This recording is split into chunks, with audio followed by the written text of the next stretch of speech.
Welcome back to another episode of Inside the Magic. We're going to be taking apart the music of Ace Landauer. We worked on a record called Neckdeep that came out 2022. I produced it and mixed it, did some various instruments, mostly drums, percussion, that kind of thing. Ace plays guitar and sings, and he played bass on a lot of this stuff. And we had some additional help from Lucas Hahn on keys on the record. One of the songs featured Chris Lynch. He played strings on the song Persephone. This song features trumpet by the one and only Stephen Foster. The song's called Gravedigger. Hear a little bit of the song here. Gravedigger, go get her. It's just like you to go and think about it. Drums. The kick drum.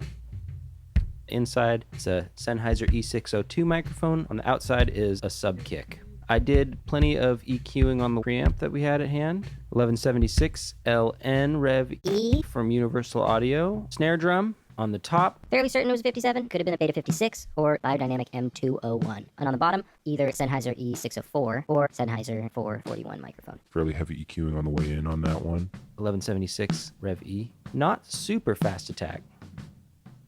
The faster the attack, the more you kill the transients. So I wanted to leave a little bit of snap to it. So fast release, fairly slow attack. Toms, the UA 4110 preamp. Cambridge EQ from Universal Audio.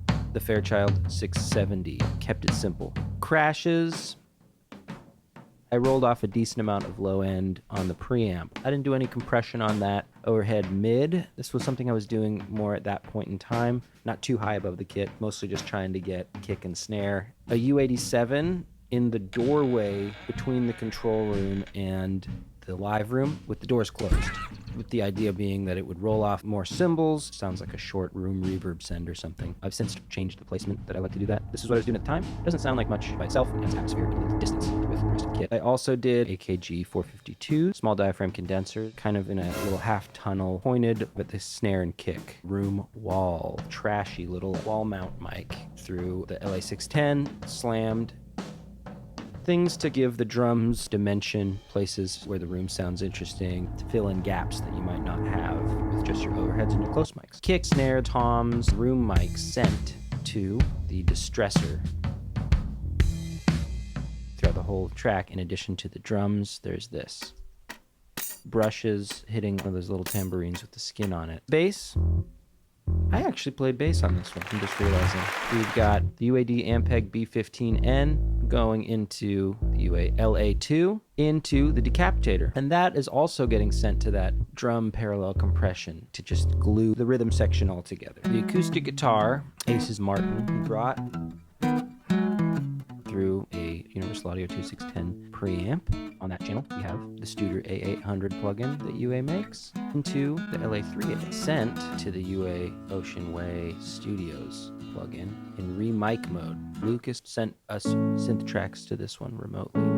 Vocals. Yourself in Tracked love through with the someone AMEC, else. nice and clean sounding, and it's got a lot of controls for EQing and whatnot. EQ3 7 band, just doing some roll-off first of all, and then some Oxford inflator actually. I tracked the vocals through some compression instead of adding it after the fact, and I believe it was the distressor, set to opto mode. Tracked EQ and compression on the way in on this, which is why I didn't really feel like I needed to add much to the channel. We sent the vocals to the Little Plate electromechanical reverb plugin from Sound Toys.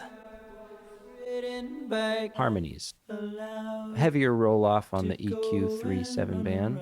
The AKG BX20 great reverb. Moving to the chorus, drumstick brushes. Played around with hitting them on different surfaces until we found something we liked, which was the carpeted road case that a bass head was in on top of the bass amp. And then we doubled that. Interesting texture, I thought, and I really like it, and I stand by it. The electric guitar. That same synth bus continues through there. And then he added as well. Right afterward, we had Stephen Foster play some killer trumpet. And then underneath that, With the other layers. And it has some EQing, space echo, and the reverb panned pretty far to the right. The signal of the actual instruments is panned to the left, sidechain compressor to make sure that the trumpet ducks out of the way when the vocals kick in. And then sketch cassette. to soften it a little bit more. This is sent over here, trumpet reverb, which is again the Sound Toys little plate reverb. Harmonica into this crazy bus, which is the microshift and this OTO biscuit. 8-bit effect from UA, drowned in reverb. And Ace brought his clarinet. Long notes. And then we have these. There's also big tambourines happening here. We also have some other keys coming in this verse. That next chorus, different guitar, probably a telly, different tuning to kind of add more color in there, different voicing. Now we really get into Cuckoo Town. Acoustic guitar, electric guitar, bass. Clack attacks is what I called them here. Brushes. Tambourines coming in. These guys still just kicking it. Hand claps. Piano and whirly. Everything.